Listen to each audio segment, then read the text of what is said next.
તો લાવ ભર્યા સમુદ્રની અંદર એક લીલાની રચના કરું. સોનાના ગઢ કાંગરા આજ હું બનાવું. સોનાના બેડા લઈને પથારીને પાણી ભરવા મેળવું. રાજા અજમલને તારીને કાંઠે આજ હું લાવું. અરે રાજા અજમલ, મારના ઠટ્ટા નાના ઘણો મોટો હોય છે. આ તમારી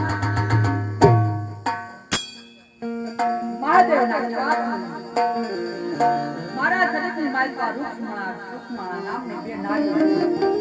લાવો તારે નારીને બહાર કાઢી મારા અજમલ ભગતને મારી દ્વારિકાનો મારા બતાવો.